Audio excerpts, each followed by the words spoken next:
C'est avec beaucoup de tristesse que je m'adresse à vous parce que j'aurais aimé être avec vous pour soutenir mon frère Fally Ipupa.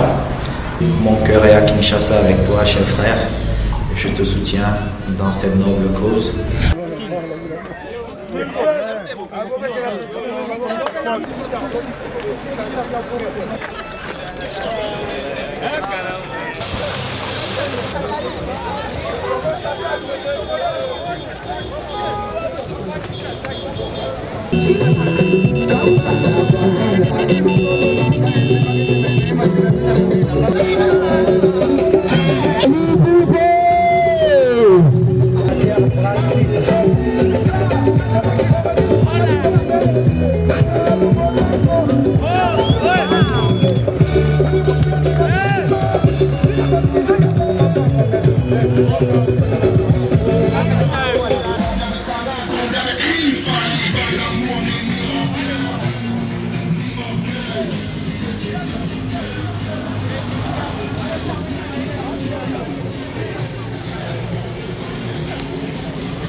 Allez, voir que mon nom, tout le monde.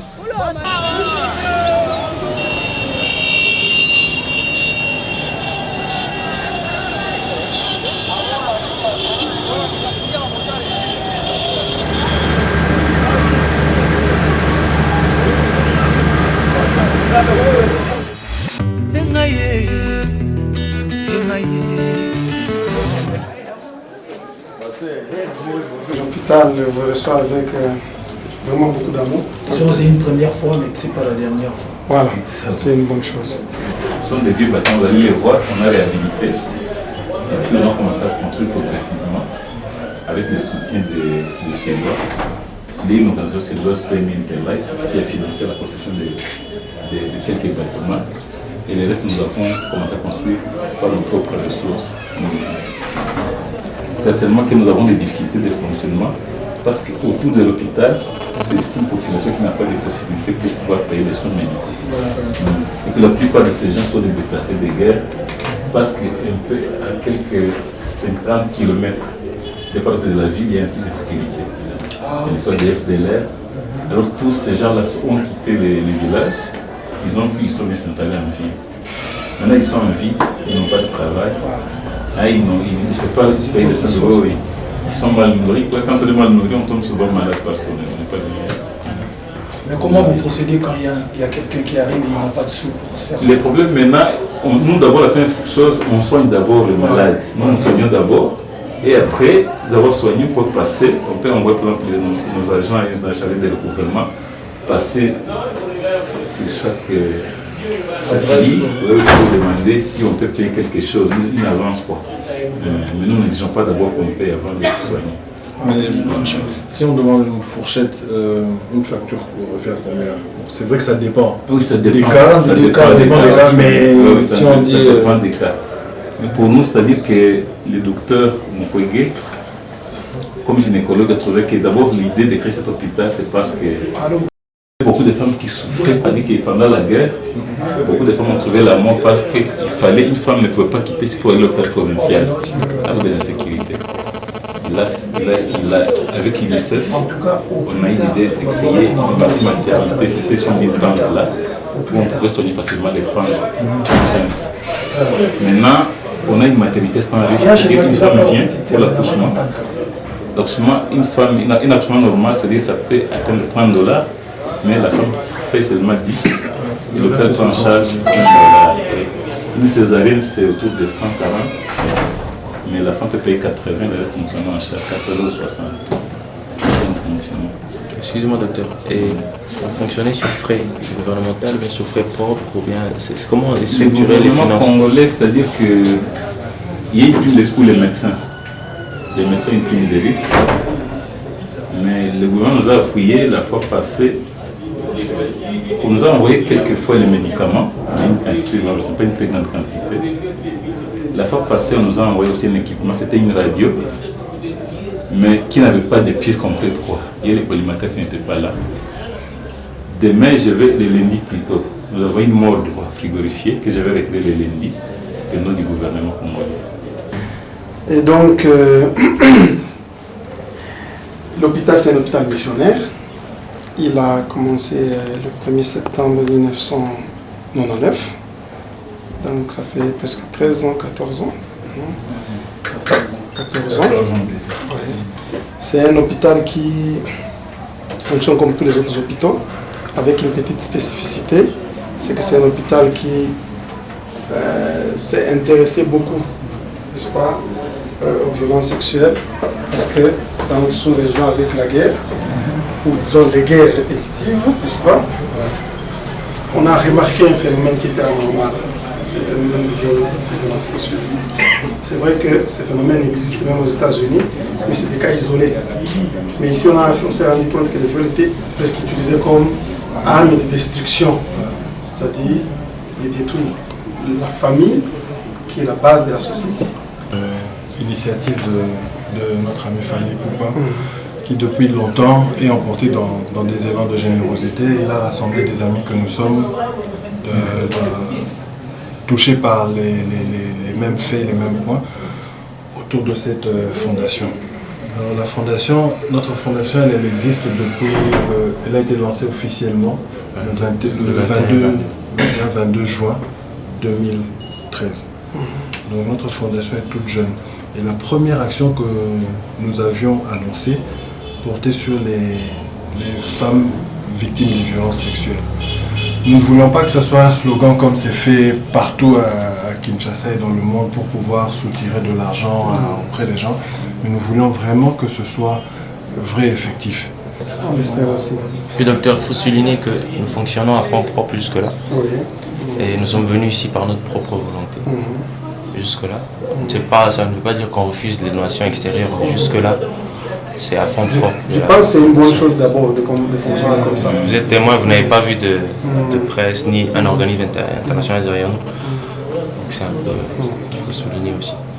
Oui, je pense que si une fondation doit durer, il faut qu'elle fonctionne avec des fonds propres. Parce que si une fondation fonctionne avec des donations, lorsqu'il n'y en a pas, elle se disloque. Mais si vous fonctionnez longtemps avec des fonds propres, tout en constituant progressivement, n'est-ce pas, une enveloppe avec laquelle vous pouvez réaliser vos objectifs, ça va durer. Même si après, il y a maintenant des interventions extérieures. Mais si, dès le départ, vous comptez sur les interventions extérieures, ça ne va pas durer. Parce qu'il suffit seulement que ces robinets soient fermés et c'est tout, la fondation n'existera plus. Donc je ne vous apprends rien, c'est bien de fonctionner d'abord avec les fonds propres. Et surtout avoir la volonté. Là, c'est ça. On a service. Dire qu'on n'est pas venu main vide. On a ramené. L'administrateur est là aussi. On n'est pas venu main vide, on a ramené quelques petits trucs symboliques. Je souhaiterais hors caméra. C'est avec. Donc,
Elle commence par chez nous ici, il y a la réception là où je reste.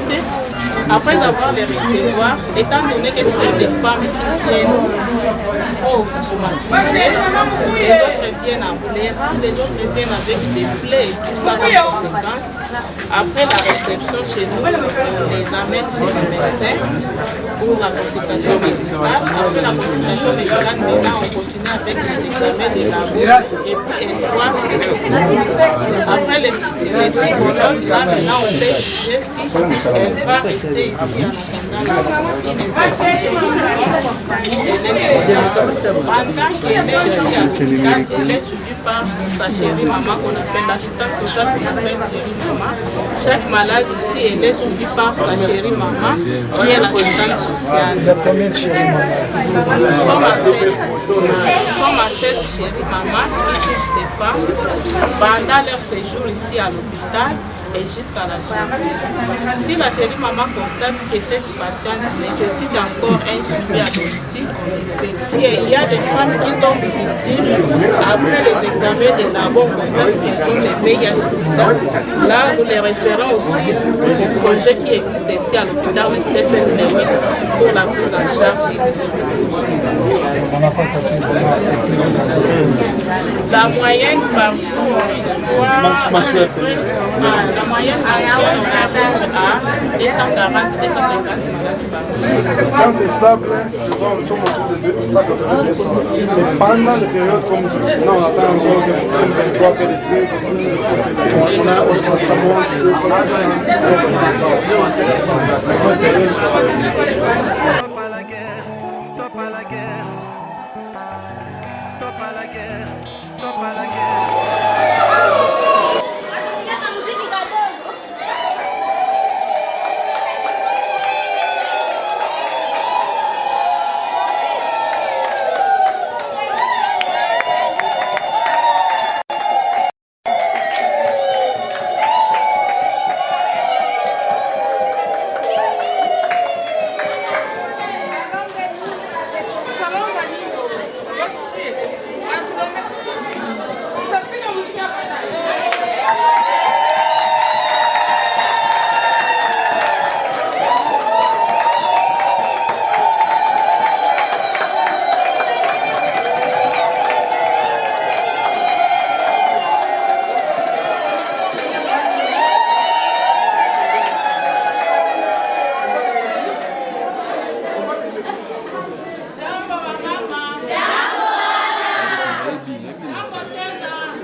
Ashasikia kuchungu wenye mlipataka. Jona elewa alisema leo anafika Bukavu paka naye afike akupatie pamoja na nyie ile kuchungu yenu.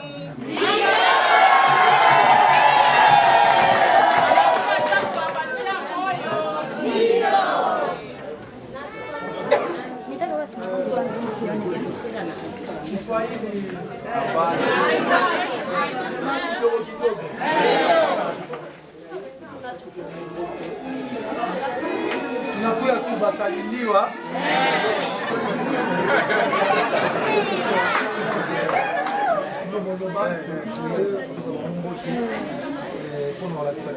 Bamama jambo.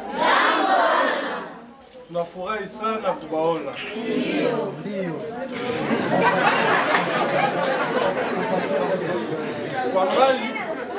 Kwa mbali kule tunakuwaka tulisikia kazi yenye inafanyika hapa Panzi. Ndio tulisema gisi tunakuja hapa Bukavu, hatuwezi toka hapa kama hatufike kuona na kusikia ile magumu yenye nyinyi mnasikiaka. Ndio maana tunasema mwenzetu Fally anasema akuye kusalimia bamama, badada, batoto bake, anakuya kubasalimia, anakuya kugabula ile kidogo yenye naye anapataka, anakuya kuwapatia nani.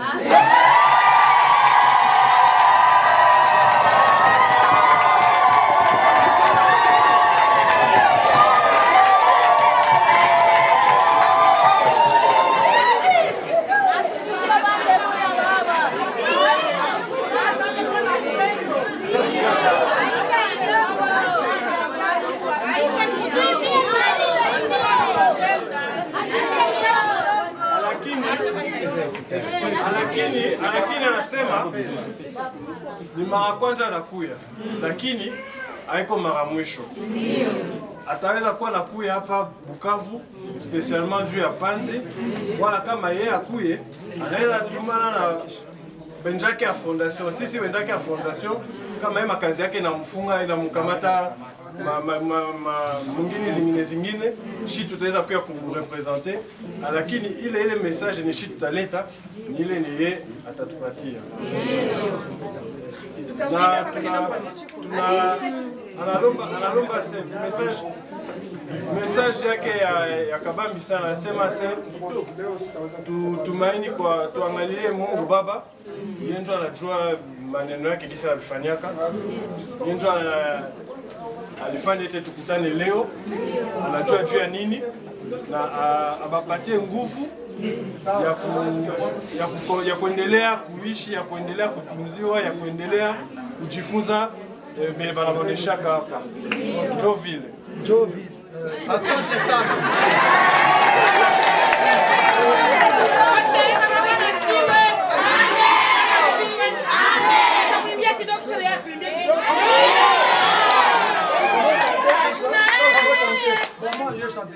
Moi je commence. Bila imba. Ya taanza kazi mnaendeleza.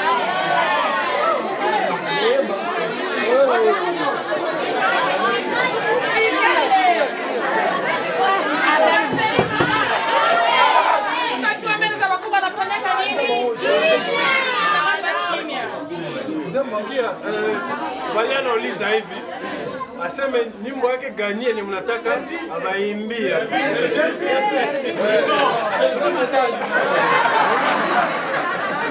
Mama wachagule wimbo.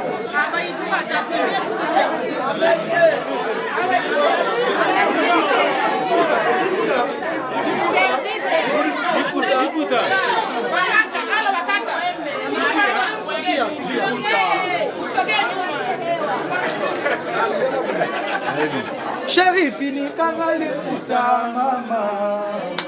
Mosusu tena kolinga kaka yoe.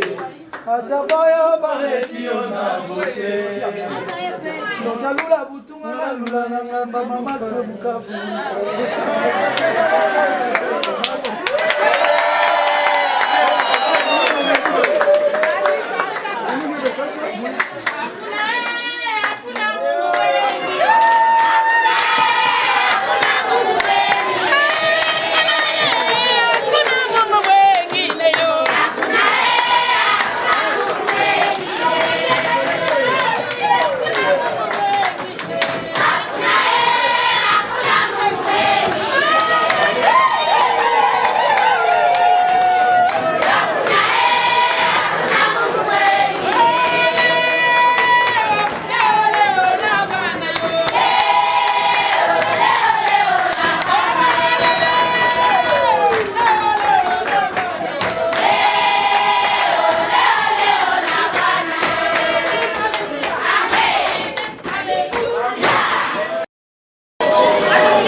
Nalela mama, agenda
Je crois que c'est la première fois que vous arrivez dans notre hôpital.